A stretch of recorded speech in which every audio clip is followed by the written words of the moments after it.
ሀያኛ ሳምንት የሲቢኤ ኢትዮጵያ ፕሪሚየር ሊግ ጨዋታ ወላይታ ዲቻ ከመቻል የመጀመሪያው አጋማሽ ተጀምሯል። መቻሎች የመጀመሪያውን ኳስ የነኩ ሆነዋል።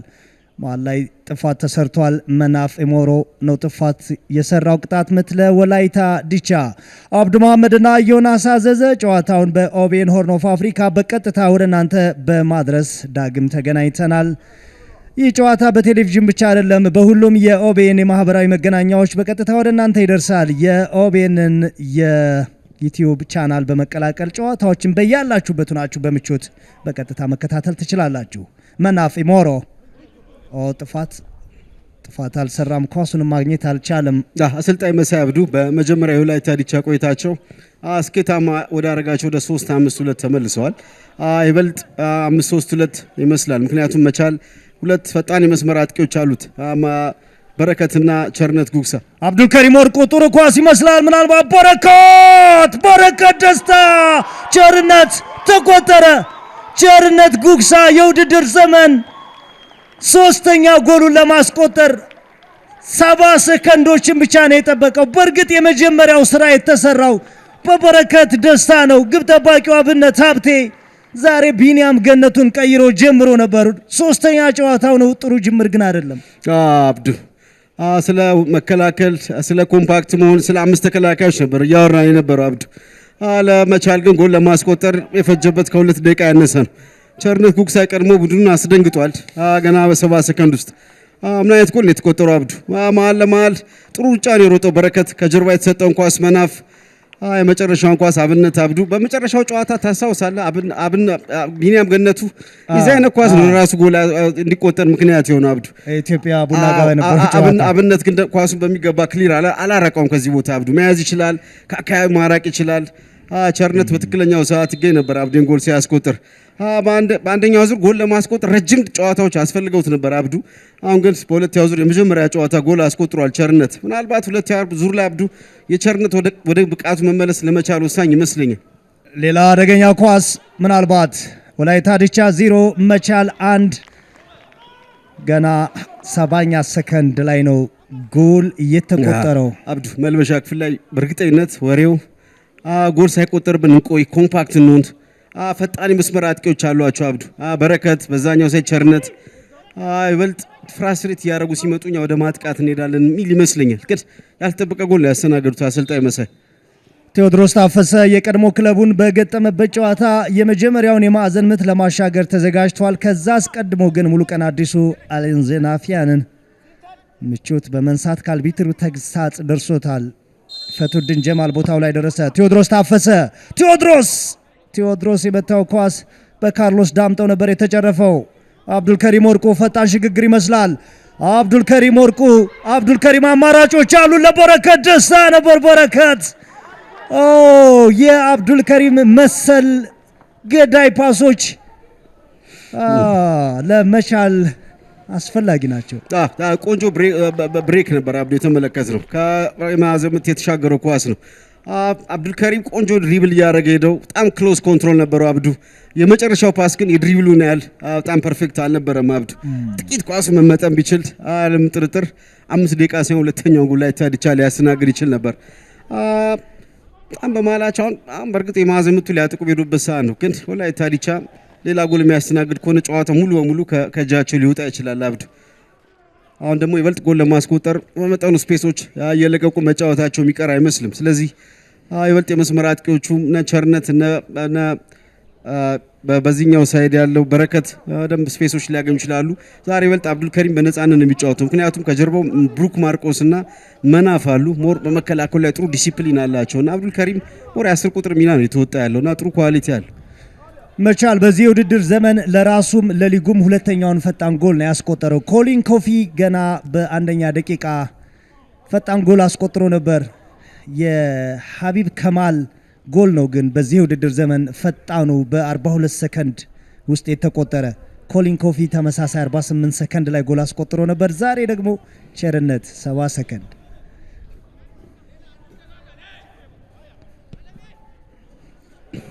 አብነት ሀብቴ በረጅሙ የመታው ኳስ ወላይታ ዲቻ አብዱ አዲስ ያስፈረሙት ግብ ጠባቂ አሁን የሚያስፈልጋቸው ሰዓት ይመስለኛል።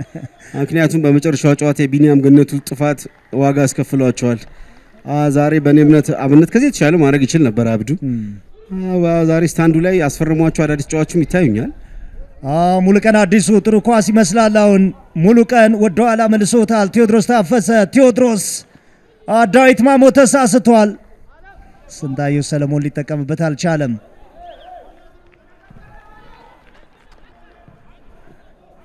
አዛሪያስና መሐመድ አበራ መካከል ሙሉ 90 ደቂቃ ልናየው የምንችለውን ፍልሚያ ሃይላይቱን ቅምሻውን ነው አሁን የተመለከትነው። ዳዊት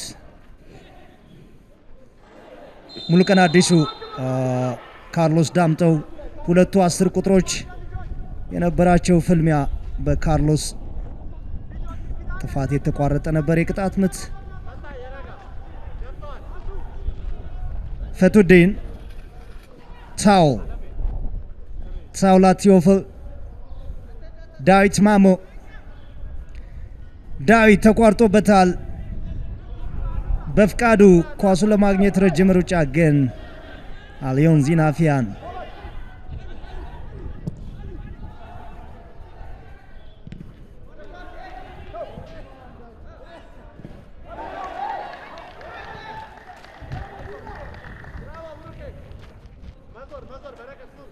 ብሩክ ማርቆስ በቀጥታ የመታው ኳስ ወደ ውጭ ነው የወጣው። አዳዲስ ፈራሚዎች በወላይታ ዲቻ በኩል ኪሩቤላ አበበ መሀል ተከላካዩን ከባቱ ከተማ ነው ያስፈረሙት። በዚህ ውድድር ዘመን የመጀመሪያ ዙር በባቱ አሳልፈዋል። ከዛ በፊት በቦዴቲ ነበር፣ አሁን አስፈርመዋል። ሳሊፋ ኢብራሂምንም በተመሳሳይ የአጥቂ አማካይ ቦታ ላይ የሚጫወት ዜግነቱን ከጋና ወደ ቤኒን የቀየረ አማካይ ያስፈርመዋል። ኦገስቲን ኦካጄፓ ሌላው ፈራሚ ነው። በኢራቅ አልኢቲሳላት ቆይታ የነበረው የተከላካይ አማካይ ብሩክ ማርቆስ አለም ብርሃን መልሶ ኳሱን ተቆጣጥሯል። አለም ብርሃን ወደ አብዱል ከሪም ወርቁ ነበረ። አሁንም በረከት ደስታ ዮናስ በመቻል በኩል የመጀመሪያው ዙር ለቸርነት ጥሩ አልነበረም ብለን የማንሳታችንን ያክል የአለም ብርሃንንም የውድድር ዘመን እንደዚሁ ማንሳት ያለብን ይመስለኛል። በጣም መጨረሻ አካባቢ ጥሩ ነበር። አንደኛው ዙር ያለቀ ሲመጣ አሊዮን ዚናፊያን ካርሎስ ዳምጠው ጫና ለመፍጠር ሞክሯል። ይህ የሚጠበቅ ነው። እንደዚህ አይነት ኳሶች ደጋግሞ ይፈልግ አይነት ተጫዋች ነው ካርሎስ አብዱ ከቴዎድሮስ ጋር። ግን አሁን ካርሎስ ሁለተኛው ሶስተኛው የመጀመሪያውን ኳስ መከላከል አልቻሉም። ዛሬ ቴዎድሮስ ለካርሎስ ቀረብ ብሎ መጫወት ያለበት ይመስላል። አብዱ ተለያየር ላይ ኳስ የሚጣል ከሆነ ይበልጥ መጠቀም የሚችልበት እድል አለ። መቻል አንዱን ጎል ካስቆጠረ በኋላ ግን አብዱ ሞር ይበልጥ ጨዋታውን ኮንትሮል ለማድረግ የራሱ መተማመናቸውን ምን ሊፈጠር ይችላል፣ ምን ሊያጋጥመን ይችላል ከሚለው ስሜት ወጥተው ይበልጥ አሁን ተዝናንተው የተጫወቱ ያለ ይመስለኛል። ያለም ጥርጥር ትልቁ ጥያቄ መቻል እንደዚህ አይነት ጨዋታዎችን አሸንፎ ለመውጣት ከአንደኛው ዙር ምን ያህል ተሻሽሏል የሚለውን ማየት ያለብን ይመስለኛል። አንዳንዴ እንደዚህ አይነት ጨዋታዎች በጥሩ ሁኔታ ጀምሮ ከዛ በኋላ ነጥብ ሲጥል አይቻል። በረከት ደስታ ወደ አብዱል ከሪም ወርቁ ነበረ ቀድሞ ተከላክሎታል። ዛሪያስ አቤል መልካሙ ቦጋለ ከኢትዮጵያ ቡና ጋር በነበረ 19ኛ ሳምንት ጨዋታ ድራማዊ የነበረ እውነት የመጀመሪያ በቀይ ካርድ ወጣ። ከዛ ረዳት ዳኛው ጋር ተነጋግረው ወደ ቢጫ ተቀየረለት። ሁለተኛው ግን አሁንም አብዱ ሰንዝሯል። ግን የሰነዘረው ቡድን ላይ ጎል ስለተቆጠረ በቁጭት ስሜት ነው። አብዱ እጁን ግራው ላይ ነው የሰነዘረው። ካርድ አስመዝሜ በጣም ወሳኝ ተጫዋች ነው። መልካሙ ምንም ጥያቄ የለውም። ዛሬ ሞርናት ውብሸት መሀል ተከላካይ ነው ቡድን መምራት ይጠበቅበታል። ማነው ናትናኤል ናሴሮ ይቅርታ፣ ግራና ቀኝ ውብሸትና ዛሪያስ አቤል ናቸው ያሉት። በባክ ስሪ ነው የሚጫወቱት። ብዙ በዚህ መንገድ ተጫወቱ በዚህ ዓመት ባለፉት ዓመታት አላዩዋቸውም። በዛ ረገድ በመጠኑ የተቸገሩ ይመስል ነበር። አብዳው ጎሉ ሲቆጠር ግራ ላይ የነበረው የግራ ተከላካይ የነበረው ውብሸት እና በሱ ሳይድ ከነበረው ፉልባክ ከዛሪያስ ጋር የነበራቸው በመሃላቸው የነበረው ጋፕ እንዴት አድርጎ በረከት ጥሩ ሩጫ እንደወረጠ ተመልከትና ኮምፓክት መሆን አልቻሉም። ጎሉ ሲቆጠር ምናልባት የዛ ስሜት ይመስለኛል በባክስሪ ደጋግመው የተጫወቱ አልመሰልም። ምናልባት ሁለተኛው ረፍት ላይ ምናልባት ያቋም መለኪያ ጨዋታ አድርገው ከሆነ ሙሉቀን አዲሱ የቅጣት ምቱን በረጅሙ አሊዮን ዚናፊያን በትክክል ቦታው ላይ ቀድሞ ተገኝቷል። በሲቢኤ ኢትዮጵያ ፕሪሚየር ሊግ 181ኛ ጨዋታ ላይ 321ኛ ጎል ነው የተቆጠረው። በአማካይ 1.7 ጎሎች ብቻ ናቸው እየተቆጠሩ የዘለቀው የመጀመሪያው ዙር ላይ። የሁለተኛው ዙር የመጀመሪያ ጎል ተመልክተናል። አዳማ ከሐዋሳ ቀጥሎ ብዙ ጎል የተቆጠረበት ያለ ስታዲየም ነው። ትልቁ ጥያቄ ሁለተኛ ዙር ላይ ሞር ጨዋታዎች ቴንስ ይሆናሉ እና ጎሎች ቴዎድሮስ ኃይለማርያም አሊዮን ዚናፊያንን አስጨንቆ ስህተት ሰርቶት ነበር። ሙሉቀን አዲሱ የሚጣሉ ኳሶች አብዱ ከአማካይ ክፍል የሚታገዝ አይደለም። የዲቻ ማጥቃት የሁለቱ አጥቂዎችን የግል ጥረት የሚፈልግ ይመስላል። የሚጣሉ ኳሶች እንደዚህ ጫና ለመፍጠር ሙከራ እያደረጉ ነው ካርሎስ እና ቴዎድሮስ። ከዛ ውጭ ዛሬ አማካይ ላይ ቴዎድሮስ፣ ኪዳኔ፣ በፍቃዱ፣ ስንታየው ቡድኑ ሲያጠቃ በተለይ ወደፊት በመሄድ በኩል ብዙ የሚጠበቅባቸው ይመስለኛል። በተለይ ዊንግ ባክ ሆነው አሁን ጎሉ ሳይቆጠር በፊት አብዱ ለኔ ስንታየውና በፍቃዱ ሞር የመስመር ተከላካዮች ነበሩ በአምስት ተከላካይ። አሁን ጎል ሲቆጠር ሞር ወደፊት ጠጋ ብለው ማጥቃቱን ለማገዝ እንደ ዊንግ ባክ ወደፊት ጠጋ ማለት አለባቸው። እነሱ ወደፊት የሚሄዱ ከሆነ አብዱ ሳጥን አካባቢ ካርሎስ፣ ቴዎድሮስ ፕሬዘንስ አለ። ኳሶችን ወደዛ መጣል ያስፈልጋል። ከግራና ከቀኝ ዊንግ ባኮቹ መጠቀም አለባቸው። ተመልከት ቴዎድሮስ ጥሩ ጫና ነው ለመፍጠር የሞከረው። እድለኛ ነው አብዱ። ምናልባት ይህን ኳስ እዛው የቀረው ታውላ ቴዎፍሎ አገኘው እንጂ ኳስ ጎል ይሆን ነበር። ቴዎድሮስ አሁንም ሌላ እድል። ቴዎድሮስ ስንታየው፣ ሰለሞን ስንታየው። አሁን ወላይታ ዲቻዎች ትንሽ እየገፉ ናቸው። ለዚህ ስንታየው ቅድም ያነሳው አብዳውን የዊንግ ባክ ሚና ወደፊት ጠጋ ማለት መድፈር አለ፣ ብሬቭ መሆን አለበት።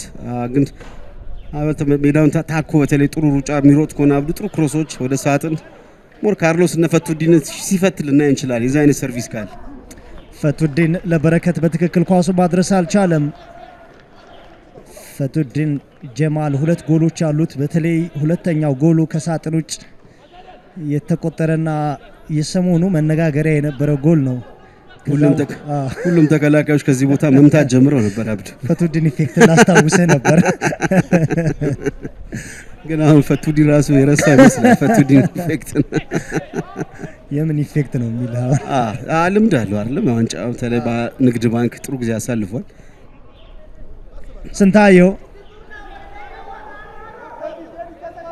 ስንታየው ሰለሞን፣ ካርሎስ ዳምጦ የመጀመሪያውን ኳስ አግኝቶታል። ቴዎድሮስ ታፈሰ ግን አላገኘው። ማዛሪያስ አቤል ምንድነው ያደረገው? ውብሸት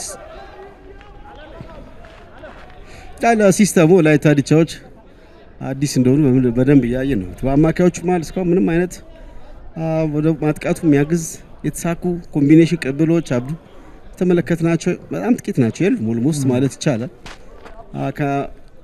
ከጀርባቸው ሰርቪስ ለሚጠብቁት ለሁለቱ አጥቂዎች ጥሩ አይደለም የተመለከትኩ ያሉት ከአማካይ ክፍል።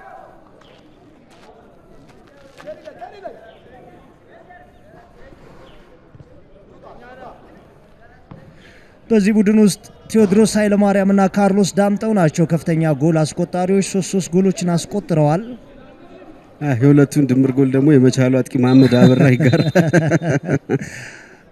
መሐመድ ባይጎዳ አብዱ 10 ጎል ያልፍ ነበር ይመስለኛል። ጥሩ ፎርም ላይ ያለ የተጎዳ ያልፍ ነበር።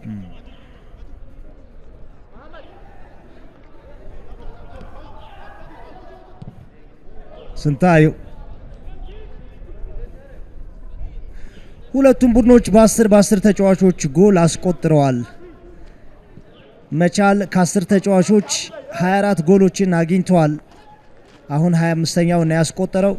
ወላይታ ዲቻ በተመሳሳይ በ10 ተጫዋቾች ያስቆጠረው 16 ጎሎችን ብቻ ነው።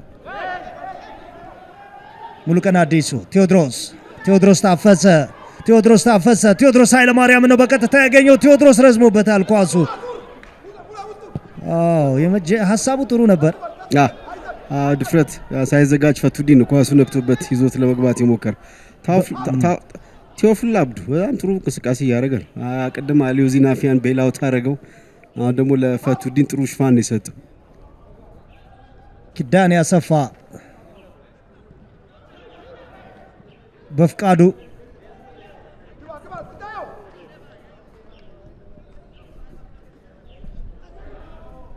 ተሳስቷል። በረከት ደስታ በረከት ተነጠቀ።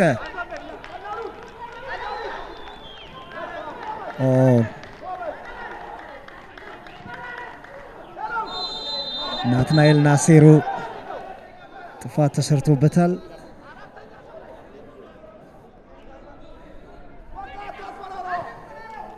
ኢንተርናሽናል አልቢትር ኤፍሬም ደበሌ ቅጣት ሰጥተዋል። ከዛ በኋላ ላሳየው ባህሪ ነው ካርድ ጠይቋቸው ያለ በረከት ካርድ አንተ ጠይቀኝ ሳምሰጠው ሳምንበት ነው።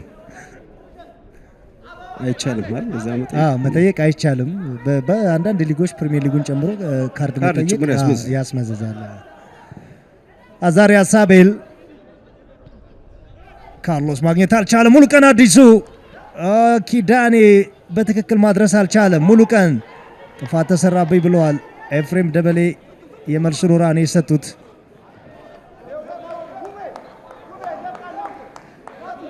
ጥሩ አጀማመር አብዱ በዚህ ፈጣን ሰከንዶች ጎል አገኛለሁ ብሎ የገመቱ አይመስለኝም። ምክንያቱም በአምስት ተከላካይ የሚጫወቱ ቡድን የሚገጥሙት ተነጠቁ መልሰው መናፍ ኢሞሮ መናፍ የማጥቃት ሽግግሩን ለማስጀመር 61 በመቶ የኳስ ቁጥጥሩ በመቻል በኩል ነው። ቴዎፎል በፍቃዱ ከጎሉ በኋላ ያያዩ ያሉት መቻል ሌላ ጎል ለማስቆጠር የሚጫወት አይደለም። ይበልጥ አጥቂዎቹ ኳሶች ያገኙ አይደለም። ቸርነት የነካው ጎል ያስቆጠረን ኳስ ብቻ ይመስለኛል። አብዱ ያስቆጠራትን ጎል ብቻ ነው የነካው። ብዙ ወደሱ የሚሄድ ኳስ እያዩ አይደለም።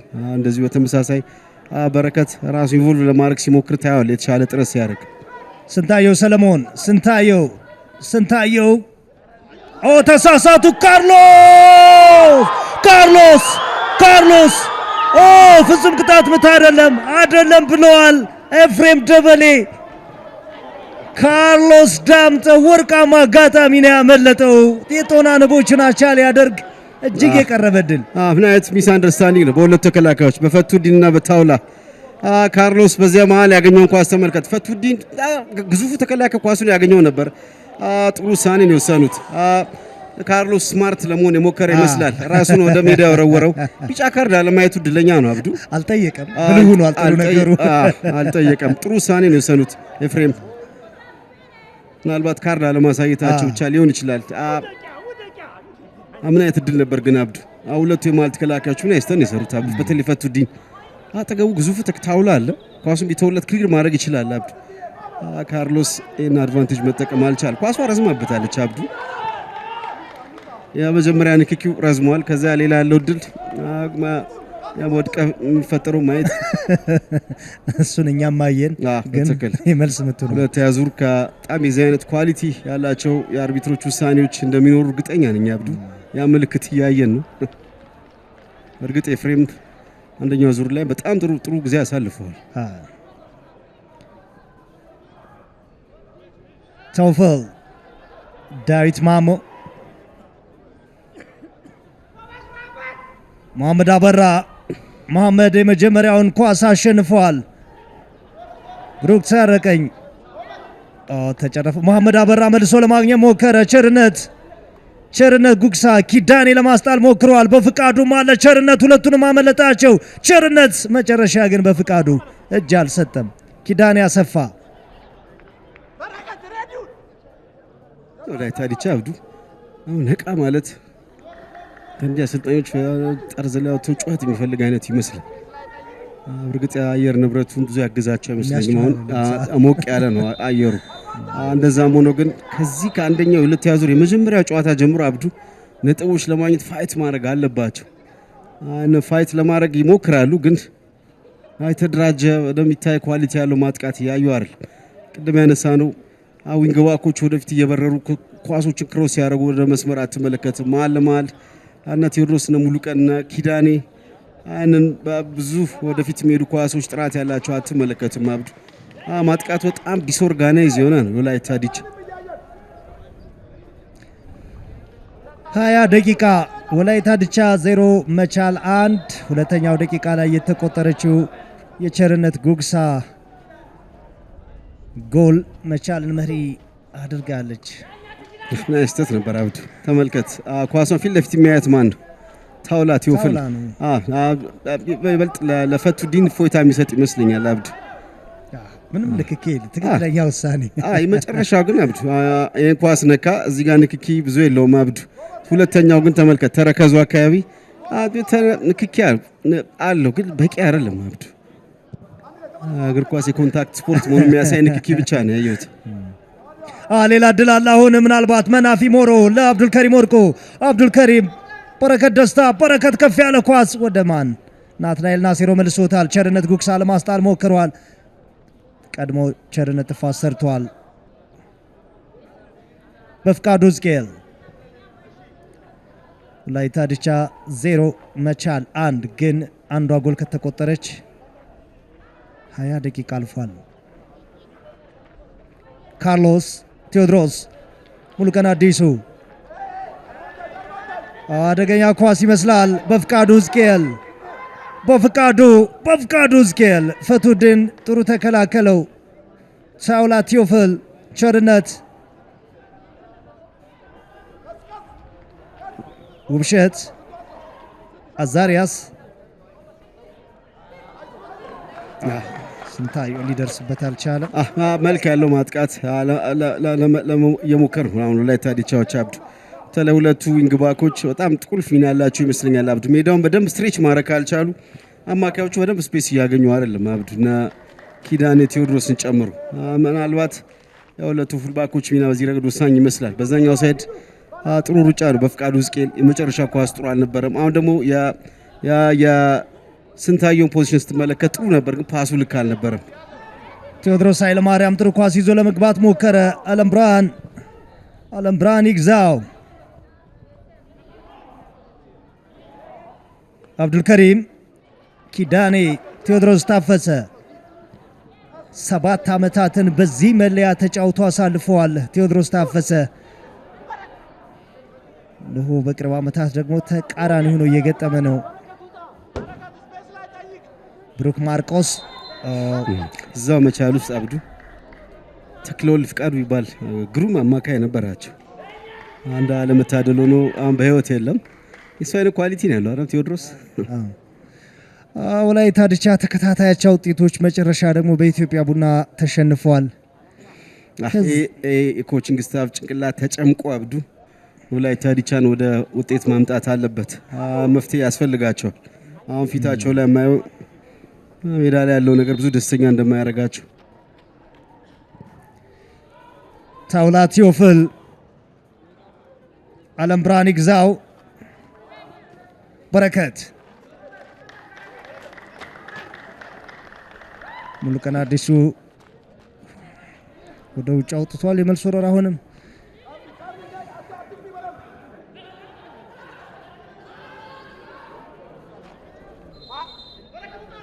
ሁለቱ ቡድኖች በመጀመሪያው ዙር አንደኛ ሳምንት ላይ በሐዋሳ ዩኒቨርሲቲ ስታዲየም ነበር ጨዋታቸውን ያደረጉት። ናትናኤል ናሲሮ ማስጠንቀቂያ ካርድ ተመልክቷል። ቅድም ሲያስጠነቁት ነበር አብዱ አንድ ፋውል የተሰራበት ሰዓት። አሁን ግን ቢጫ ካርድ ሰጥተውታል። የቅድሙ ማስጠንቀቂያ ቆጥረዋል። በዚህ ሂደት 58ኛ ማስጠንቀቂያ ካርድ ነው የመዘዙት ኤፍሬም ደበሌ። ፈቱዲን ታውላ ቴዎፍል በረጅሙ ታውላ አብዱ ዲያጎናል ይሞክራል። ጥሩ የፓስ ሬንጅ ያለው ይመስላል አብዱ። በተለይ አለም ብርሃን ወደፊት ገፋ ብሎ በሚሄድበት ሰዓት ጥሩ ላይ ይሞክራል። አንድ ሁለት አጋጣሚ ቻና አይተናል። የአለም ብርሃን በዚህ ረገድ ጥሩ እንቅስቃሴ ለማድረግ ይሞክራል። በረከት ደስታ አለም ብርሃን ይግዛው። አለም ብርሃን ስንታየው በጥፋት አስቆሞታል። አለም ብርሃን ኳሱን ለመቀበል ሲሄድ ፋውል ተሰርቶበታል። ናትናኤል በፍቃዱ ዝቅኤል አደገኛ ኳስ፣ ግን ካርሎስ ፈጣን አልነበረም ወደ ኳሱ። አብዱ ስንታየውና በፍቃዱ የዊንግ ባክ ባህሪ ያላቸው አይመስለኝም። እያዩ ያለውት ነገር እንደኛ ጥሩ ስታሚና ይፈልጋል አብዱ። ኮሪደር የተመላለክ ስለመጫወት ሁለተኛ ወደ ማጥቃት ጥሩ ኳስ ዴሊቨር ማድረግ አለ ወደ ሳጥን የሚሻገሩ ኳሶች ወላይታ ዲቻ ከነዚህ ሁለቱ ዊንግ ባኮች ያን ብዙ ያገኘ አይደል ምናልባት አማካይ ክፍል ላይ ኮምፓክት ነው የተቸገሩ ይመስላል ግን በዊንግ ባኮቹ ረገድ ከዚህ የተሻለ ነገር ይጠበቃል በተለይ ኳሶች ሴንተር በማድረግ ስንታየው ሰለሞን ስንታየው ወደ ካርሎስ እየሰማ ይመስላል ያፊን ሳልጨርስ የምትለው አይነት ኳስ ነው ጥሩ ኳስ ነበር ቸርነት ተቆጣጠረ ቸርነት ናትናኤል ናሴሩ ወደኋላ አደገኛ ኳስ ሞ ከፍታው ዝላዩ ጥሩ ነበር በረከት ደስታ ነገር ግን መመጠን አልቻለም ከጨዋታ ውጭም አልነበረም ከረጅም ደቂቃዎች በኋላ የተደረገ ምናልባት ሙከራ አይደለም አብዱ የተደረገ አደገኛ ማጥቃት ልትለው ይችላል ሞር ማጥቃቱ የሳሳ ነው ያመቻል ቸርነት ጥሩ ኳስ ክራና ሴንተር ለማድረግ የሞከረው ግን ለበረከት በመጠኑ ኳሱ የበዛ ይመስላል አብዱ ግሩም እይታ ነበር የኳስ የተመጠነ ቢሆን ያለም ጥርጥር በረከት አንደ ዘለለ ደጋፊ አይቀርም ነበር ጎል አግብቶት ሴሌብሬት የሚያደርጉበት ድል ነበራቸው በረከት ደስታ ሁለት ጎሎችን አስቆጥሯል ቸርነትም እንደሱ ሁለት ጎል ነበር ዛሬ ሶስተኛውን አገኘ እሱም ለሶስተኛ የቀረበበት እድል ነበር ዳዊት ማሞ ቸርነት ወደ መሃል መሐመድ አበራ ኳሱ ጋር መድረስ አልቻለም ሁለቱ ቡድኖች በቅርብ ባደረጓቸው አራት ጨዋታዎች መቻል ሁለት የተጨማሪ ደቂቃ ጎሎችን አስቆጥሯል የመጀመሪያው ዙር 1-0 ሲያሸንፈው ሐዋሳ ላይ መናፍ ኢሞሮ 92ኛው ደቂቃ ላይ ነው የማሸነፊያውን ጎል ያስቆጠረው ባለፈው አመትም እንደዚሁ በተጨማሪ ኮሊንስ ኮፊ 98ኛ ደቂቃ ላይ ጎል አስቆጥሯል አንዳቻ የተጠናቀቀ ጨዋታ ፈቱዲን በረከት በመቻል በኩል አብዱ ሁለት የተከላካይ አማካዮች ታየ መናፍና ብሩክ ማርቆስ የማልት ተከላካዮቹ ኳስ በትግስት ጀምሮ ለመጫወት ሳይሆን ረጃጅም ኳስ ነው የሚጠቀሙትና አብዱል ከሪም ሞር አሁን ያጣ ነው ይመስለኛል መቻል በማጥቃቱ ቡድኑ በጥራት ከራሱ ሜዳ ያወጣም አብዱ በፓሶች አብዱል ከሪምን አያገኙትም በዚህም ምክንያት ይመስለኛል መሐመድ በረከት ወይም ደግሞ ቸርነት ብዙ ድሎችን እያገኙ አይደል ኪዳኔ ናትናኤል በፍቃዱ ዝቄል በፍቃዱ ቀድሞ ጥፋት ተሰርቶበታል በቸርነት ጥሩ ቦታ ላይ ነው ቅጣት ምት ያገኙት ምናልባት ደጋፊዎቻቸው ዘግይተውም ቢሆን እየመጡ ነው በወላይታ ዲቻ በኩል ጎል ይዘው ይመጡ ይሆን ሲመጡ ቢሰሙት የቀድሞ ልጃቸው ጎል ያስቆጠረባቸው እሱም እኛን እያዳመጡ ካለ ስልካቸው ጥሩ አጋጣሚ ነው አብዱ ጥሩ ዴሊቨሪ ይበልጥ ካርሎስ መልካሙ ሌላኛው ተጫዋች ነው በተለይ ቆመ ኳስ ዛሬ የለም ቴዎድሮስ ታፈሰ አቱሼ የቅጣት ምቱን ለማሻገር የተዘጋጀው ተጫዋች ነው ከ2005 እስከ 2013 በመቻል በመንያምር ጸጋዬ አሰልጣኝ ገብረመድህን ዮሐንስ ሳሌ ስዩም ከበደ ስር ሰልጥኗል በመቻል ሳለ ጥሩ ዴሊቨሪ ነበር ካርሎስ ዳምጦ ኢላማው መጠበቅ አልቻለም የተመጠነ የተሻጋሪ ኳስ ነው ከቴዎድሮስ ታፈሰ በኩል የተመለከትነው ካርሎስ ግን ትንሽ ይቀረዋል ኳሷን በሚገባ አምጣጧን ተመልክቷል አብዱ ግን በሚገባ ሁኔታ ኳሷን ማግኘት ይቻላል መሰለኝ ቴዎድሮስ ምን አይነት ቆንጆ ኳስ ዴሊቨሪ ካርሎስ ይበልጥ ለግብ ጠባቂው አስቸጋሪ አንግል ለመምረጥ ኳሷን በኃይል ሳይሆን በጥቂት ለመጨረፍ የሞከረ ይመስላል ካርሎስ ባይነካው እና ቴዎድሮስ ነው ስሜታቸው ጎሉ ስላልተቆጠረ በጣም ጥሩ አጋጣሚ ነበር ቴዎድሮስ ሌላ ጥራት ያለው ቆመ ኳስ ይቀስ ያለ ኢንካሬጅ ሊያረጋቸው ይገባል አብዱ ዲቻዎች ጥሩ ፈጣን ቅብሎች ወደ ሳጥን መድረስ ኳሶቹን ወደ ሳጥን ማሻገር ያው ለዲቻ ማጥቃ ብሉፕሪንት የሚሆን ይመስለኛል አብዱ ቆመ ኳስ ሆነ እንጂ በክፍት ጨዋታ ክሮሶች ለካርሎስ አሁንም ጥሩ ኳስ ቴዎድሮስ ኃይለማርያም ረዘበበት ከስንታየው ሰለሞን ጋር ጥሩ የአንድ ሁለት ቅብብል በወላይታ ዲቻ በኩል ምናልባት ጥምረቱ ያልተለመደ ስለሆነ ለመልመድ ጊዜ ወስዶባቸዋል አሁን ግን ቀስ ያለ አብዱ ቲክ ማጥቃቱ በደንብ የተሻሻለ የመጣ ይመስላል በወላይታ ዲቻ በኩል ትልቁ ጥያቄ ሁለቱን ግዙፍ አጥቂዎች ማግኘት ይችላሉ ወይ ቴዎድሮስ ነው ተስፋ የቆረጠው አብዱ ኳሷ አልወጣችም እሱ ግን አእምሮ ኳሷን እንደወጣች አምኖ የተቀበለ ይመስላል። ኤፈርት ማድረግ አንዳንዴ አብዱ ከመስመር ላይ የሚሻገሩ ኳስ ጎል ይሆናሉ። የተሻለ ኤፈርት ይጠበቅ ነበር ከቴዎድሮስ። አንዳንዶች ወታም ውጪ ድረስ ተከትለው ይመታሉ። ቅድም ያልኩ ነው አብዱ፣ በተለይ ለወላይታ ዲቻ አብዱ እያንዳንዷን ኦፖርቹኒቲ ለመጠቀም ፋይት ማድረግ አለባቸው ያልኩ።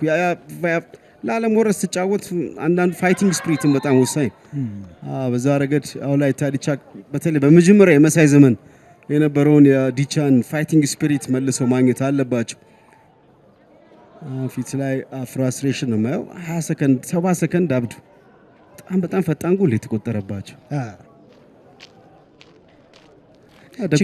ደጉ ዱባሞ ስሙ ከሌሎች ክለቦችም ጋር እየተያዘ ነው አብዱ። አንድ ሌላ ኮቺንግ ስታፍ ሰው ስታጣ ደግሞ ፈታኝ ነው የሚሆነው ለወላይታ ዲቻ ተነሱ የሚያጡት ከሆነ።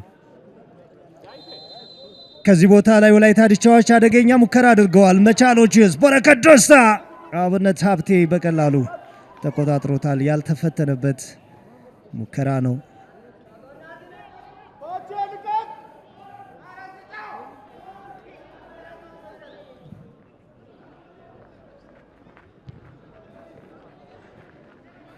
አብዱልከሪም ብሩክ ማርቆስ ዳዊት ይበልጥ አብዱ የመቻል አማካይ ክፍል የአማኑኤልን አይነት አገልግሎት ያጣ ይመስልኛል። አማኑኤል ከተከላካሽ ኳስ ሰበስብና ቀስ እያለ ከራሳቸው ሜዳ ያወጡና ይበልጥ በጥራት አብዱልከሪም ያለበትን ክፍል በደንብ ያገኙት ነበር። እዛኔ አብዱልከሪም ሳጥን አካባቢ ድሎችን ለመፍጠር የሚያስችል ኳሊቲ፣ በተለይ ኮምቢኔሽኖቹ ድሪብል አድርጎ የሚገባው ኳሊቲ አለ። አሁን የዛ አይነት አማካይ ክፍል የዛ አይነት ዶሚኔሽን የለውም አብዱ እንደምታየውና አብዱልከሪም በዛ ምክንያት በደንብ ሜዳው ላይ ያዩታል ማጥቃቱን ሲያግዝ። ፈቱዲን አለም ብርሃን ይግዛው ፈቱዲን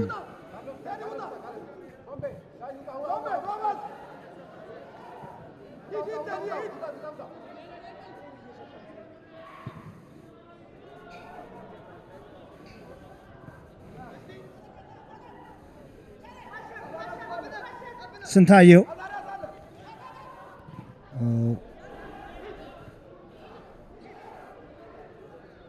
ብሩክ ማርቆስ አብዱልከሪም ጥፋት።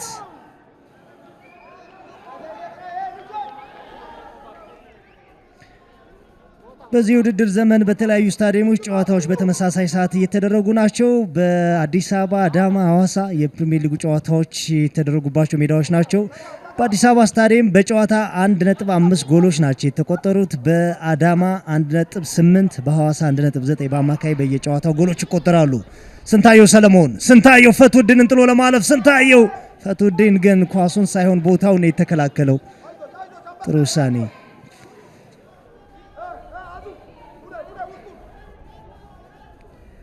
ስንታየው ሰለሞን ከዚህ አስቀድሞ በአንድ ጨዋታ 20 ደቂቃ ብቻ ነው የመሰለፍ እድል አግኝቶ የነበረው።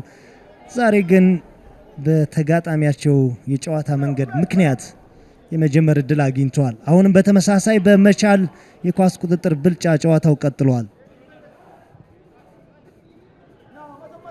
መሐመድ አበራ፣ ቴዎድሮስ ታፈሰ፣ ቴዎድሮስ ኃይለማርያም፣ ቴዎድሮስ ታፈሰ፣ ሙሉቀን፣ አብዱልከሪም ጥሩ ኳስ ለበረከት፣ በረከት ደስታ የመጀመሪያውን ኳስ ጥሩ ተቆጣጥሮታል። በረከት ደስታውንም በረከት መስመሩን አልፏል። የበዛ ንክኪ ነው። ምን አይነት ኳስ ነው ግን አብዱልከሪም ቅድም ያነሳ ነው። ብዙ ኢንቮልቭ ሲያደርግ እያየ ነው አይደለም፣ ግን የሚገርም ኳስ ነው ለበረከት ያቀበለው። መጨረሻ ኳስ እንዳልከው አብዱ ቶሎ ኳሱ ከመስመር ሳያልፍ ይበልጥ የቡድን ጓ የተሻለውን ተጫዋች ለማየት በሞከረ ቁጥር ኳሷ ይበልጥ ወደ ውጭ የወጣች ሄደችው እና ጥሩ አጋጣሚ ነው። ለዚህ ነው አብዱልከሪም መጠቀም አለባቸው ማጥቃት ላይ አብዱ። አሁን ደጋግመን ማየት አለብን። በፍቃዱ ዝቄል በፍቃዱ ጥሩ ኳስ ኪዳኔ ያሰፋ በድጋሚ ወደ ኋላ ለበፍቃዱ ኪዳኔ 1-2 ተቀባበሉ፣ ግን ጥፋት መለያውን ጎትቶታል። አስቀድሞ የቸርነትን የቀድሞ ክለቡ ጋር ነው እየተጫወተ የሚገኘው። 12 ሰዓት ላይ ሌላ ትልቅ ጨዋታ አለ። የኢትዮጵያ ንግድ ባንክ ከፋሲል ከነማ አሰልጣኝ በጸሎት ፋሲልን ሶስተኛ ቡድን ይሆናሉ ያሸነፈው የሚለው ጥያቄ ሁለቴ የተሸነፈው ፋሲል ተለይ መጨረሻው እድል አልተጠቀመበት በሀዲያና በኢትዮጵያ ቡና ብቻ ሁለቱም አዲስ አበባ ስታዲየም ላይ እስከ 13ኛ ሳምንት ድረስ ሳይሸነፍ የተጓዘ ቡድን ነበር። በረከት ደስታ በረከት ጥሩ ኳስ ነው። አብዱልከሪም ወርቁን ፈልጎ ሰጠ፣ ግን መናፊ ሞሮ ኳሱን ከማግኘቱ አስቀድሞ ናትናኤል ናሴሮ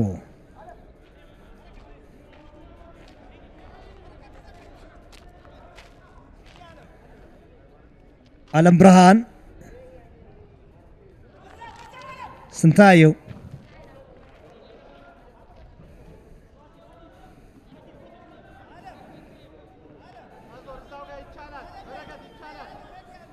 አንድ 155 ተጫዋቾች በ180 የሊጉ አንደኛ ዙር ጉዞ ጎል አስቆጥረዋል። ዘንድሮ አንድም ሃትሪክ የለም። በመጀመሪያው ዙር ከፍተኛ 2 ጎል በጨዋታ ያስቆጠሩ 18 ተጫዋቾች አሉ። አስገራሚ ነው። የካርድ ሃትሪክ ነው ያለው ዘንድሮ።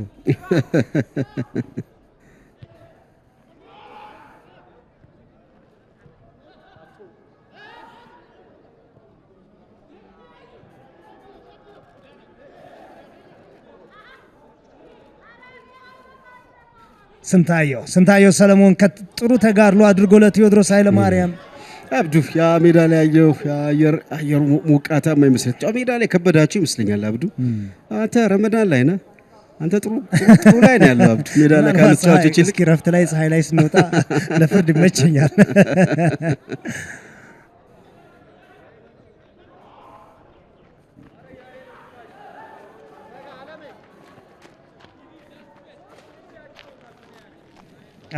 የረመዳን ወር 4ኛ ቀን ላይ ደርሰናል። እንዳልከው ጾሙ በፀሐዩ ከበድ ያለ ይመስላል፣ ግን ሜዳ ላይ ያለው ደግሞ ውጭ ካለ ነው የበለጠ ከብዷቸዋል። ፀሐዩ የሚጾሙት ጨዋቾች አሉ። አንድ በቻሉ ሰፈቱ ዲን ይታየኛል። መሐመድ አበራ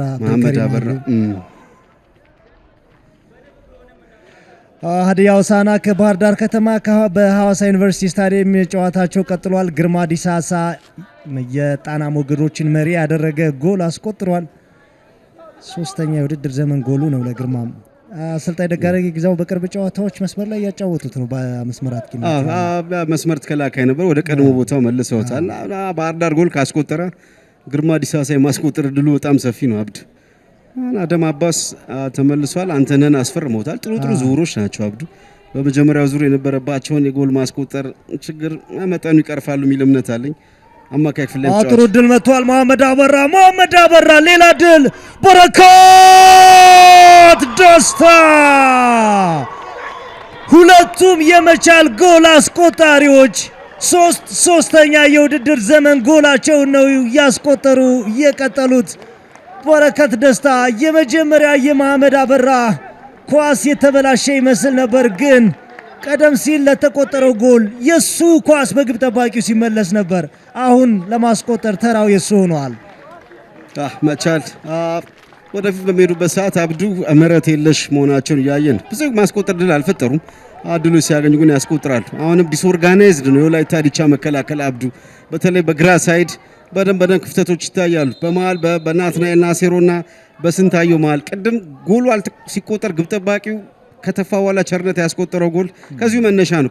በረከት መቆጣጠር አልቻሉም። አብዱ ግሩም ጎል ነው ያስቆጠረው። አሁንም የአብነት ሀብት ፖዚሽኒንግ ላይ ጥያቄ አለኝ። አብዱ ኳስ ሲመታ ሞር ለበረከት ነገሮችን ቀላል ያደረገ ይመስለኛል። ከዚህ በኋላ ለወላይታ ዲቻ ከባድ ነው። አብዱ ወደ ጨዋታው ለመግባት ያደረጉት ጥረት በጣም ዝቅተኛ፣ በጣም ደካማ ነው። አሁን ደግሞ ሌላ 2 ጎል አስተናግደዋል። ወላይታ ዲቻ 0 መቻል 2። የአምቦ ጎል ፕሮጀክት በዚህ የውድድር ዘመን በፕሪሚየር ሊጉ ላይ ያንጸባረቁ ተጫዋቾችን እያስመለከተ ነው። በረከት ደስታም በተመሳሳይ ከአምቦ ፕሮጀክት የተገኘ ነው። በአዳማ ከ20 ዓመት በታች ቡድን ውስጥ አልፏል። ሻሸመኔ ከተማ ለኢትዮጵያ እግር ኳስ ያበረከተችው ሌላ ኮከብ አለም ብርሃን መናፍ ምናልባት ቸርነት ጉግሳ ቸርነት ንክኪው ለፍጹም ቅጣት ምት ያበቃም ብለዋል ኤፍሬም ደበሌ። ከዚህ አስቀድሞ በእጅ የተነካ ኳስ አለ በሚል ጠይቀው ነበር። ወላይታ ዲቻ መከላከል ላይ መረጋጋት ፍጹም አልቻሉም። አብዱ ማላቸው ሰፋፊ ክፍተቶች አሉ፣ ስህተቶችን ይሰራሉ። መጨረሻ አቋቋማቸው በጣም ደካማ ነው።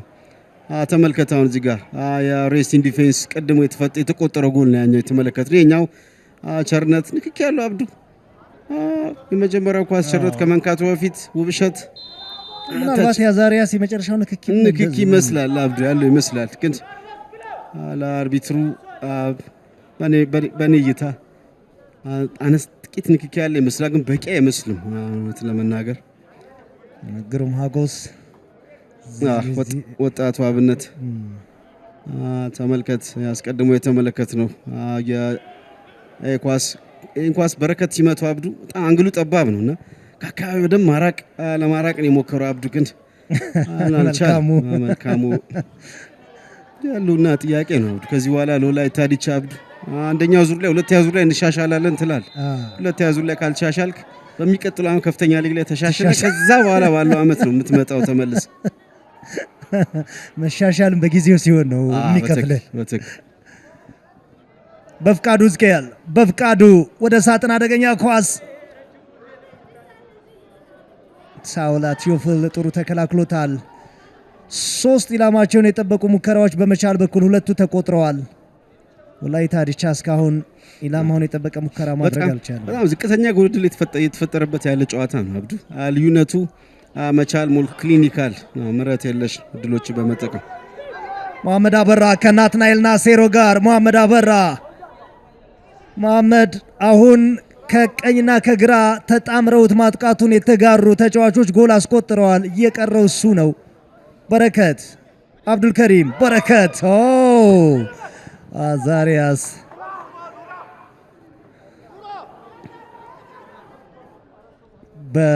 ከቸርነት ይልቅ በረከት ያለበት ቀኙ መስመር በመቻል በኩል ዋና የማጥቂያ መስመር ይመስለኛል። አለም ብርሃንም ከጎኑ አለ፣ ደንብ እያገዘው ነው ያለው አብዱ ወደፊት ጠጋ ብሎ። በዛ ላይ ደግሞ በወላይታ ዲቻ በኩል አብዱ ግራ ሳይድ ላይ ስንታየው ሰለሞን ቅድም ስለ ዊንግ ባኮች ሚና እያነሳን ነበር አብዱና በሱና በውብሸት መሀል በጣም ሰፊ ስፔስ ነው ያለውና ያንን በረከት በሚገባው ነው ኤክስፕሎይት ያደርገው። የወላይታ ዲቻ ዊክ ሊንክ ግራ መስመር መከላከሉን አብዱ ቀኝ ላይ ኤክስፒሪየንስ አለ ተመልከት። ናትናኤልና ውብሸት በዛ ላይ ደግሞ በዛኛው ሳይድ ያለው ማን ነው በፍቃዱ ዝቅኤል ቢያንስ ማጥቃት ላይ ቅድም ያነሳ ነው ጥሩ ኳስ ክሮስ ባያረግም መከላከል ላይ ብዙ ክፍተት አይሰጥም። ስለዚህ ሞር ቸርነትን መቆጣጠር ችለዋል። በግራ ሳይድ ግን ወላይታ ዲቻ ግልጽ የመከላከል ችግር አለበት። በረከት ያንን በሚገባ ኤክስፕሎይት እያደረገ ነው ያለ። የአብዱል ከሪም ወርቁ ጆይ ቱ ዋች የሚሉት አብዱ ይሄኛው ኳስ በስንታየው ባይቋረጥ ደግሞ ድጋሜ ወደ አብዱል ከሪም ቢደርስ ምናልባት በትክክል የሰራ ነውን ሜዳ ውስጥ ያየንበት ብለው የሚገልጹት አይነት ቅብብል ይሆን ነበር። በጠባብ ስፔስ የአብዱል ከሪም አይነት ጨዋታ አብዱ መፍትሄ አለው። አይነ ኳሊቲ ነው የሚገባ የተመለከተ ተውላ መናፍ ሞሮ አብዱል ከሪም ወርቁ መናፍ ለቸርነት ነበር በመሃል በፍቃዱ ዝቅኤል ደርሶ አቋርጦታል ኳሱን። በፍቃዱ ሙሉቀን አዲሱ እዚሁ ብሩክ ማርቆስ አቋረጠ። ትልቁ ጥያቄ አብዱ 245 አሰልጣኝ መሳይ በዚህ 352 ይቀጥላሉ ወይስ አይቀጥሉም? አይመስለኝም። አሁን ባለው አልሰራላቸው። በተለይ ዊንግ ባክ ላይ በመጀመሪያው ጊዜያቸው አብዱ የሸቱ መና አይነት ቆንጆ ዊንግ ባክ ነበራቸው አብዱ። ያሬድ እንደዚሁ በጣም ማጥቃቱ ላይ ወደፊት መከላከሉን ያግዛሉ። ማጥቃት ላይ ወደፊት ሄደው የሚጥሏቸው ኳሶች በጣም ድንቅ ናቸው። አሁን በዚህ ረገድ ያን ማግኘት ማጥቃቱን ተወና አብዱ መከላከል ላይ በጣም ዊክ ሊንክ ነው በተለይ በግራ ሳይድ። ስለዚህ 245 በዛ መንገድ ይቀጥላሉ። ትልቅ ውሳኔ የሚጠበቅባቸው ይመስለኝ። ኪዳኔ አሰፋ ኪዳኔ በፍቃዱ ዝቅኤል በፍቃዱ ጥሩ ኳስ ነው ያቋረጠው። በፍቃዱ ግን ረዘመበት። መጨረሻ ደቂቃ የወላይታ ዲቻን 45 ደቂቃ የሚያሳይ ሩጫ ነው አብዱ። ጨዋታ ሄዳል፣ ይሮጣል። ዲቻ ኳሷ ላይና ውጤቱ ላይ መድረስ አልቻል። መቻል ዛሬ አውትስታንዲንግ ቅድም ያነሳዋል። በጣም ቤስቱ መቻል አይደለም እያየን ያለ ነው፣ ግን ጥሩ ሳይጫወቱም ማሸነፍ የመጀመር አለባቸው ያልኩ ነበር። ያን በሚገባ ነው ያሳዩን። ግን ወላይታ ዲቻ ማጥቃቱ ረገድ ለዲቻ የሰጠው ፈተና ብዛም ነው። ቅድም የተመለከትነው በፈቱዲንና በታውላ መሃል የነበረው አለመግባባት ካልሆነ በስተቀር ሌላ ብዙ አደጋው ሲገቡ አላየኋቸውም። ኮምፎርታብል 2 ጎል ሙከራም ጭምር ኮንሲድ አላረጉም አብዱ እና በዚህ ረገድ ለመቻል ጥሩ 45 ደቂቃ ይመስል በረከት ደስታ፣ መሐመድ አበራ፣ መናፊ ሞሮ ወላይታ ዲቻ አሁንም ከወራጅ ቀጠናው የሚያወጣው መንገዱን ማግኘት አልቻለም። 22ኛ ጎል ተቆጥሮበታል። ከኢትዮጵያ ንግድ ባንክ ቀጥሎ በሊጉ ብዙ ጎል የተቆጠረበት ቡድን ነው። መቻል አሁን ወደ 4ኛ ከፍ ብሏል። ያው ፋሲል እስከሚጫወት መጀመሪያው 45 ደቂቃ ተጠናቆ 3 ደቂቃዎች ናቸው የተጨመሩት። ዳዊት ማሞ፣ ቸርነት፣ ቴዎድሮስ፣ ውብሸት ክፍሌ፣ ካርሎስ ዳምጠው፣ ኪዳኔ፣ ቴዎድሮስ፣ ስንታየው ሰለሞን፣ ሙሉቀን፣ ቴዎድሮስ ታፈሰ፣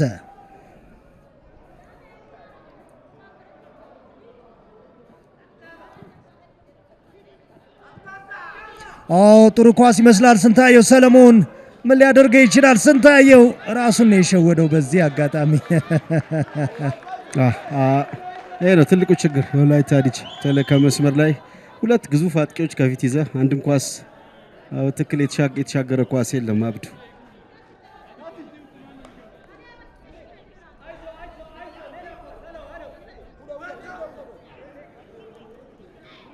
ስንታየው፣ ካርሎስ ዳምጠው፣ ፈቱዲን፣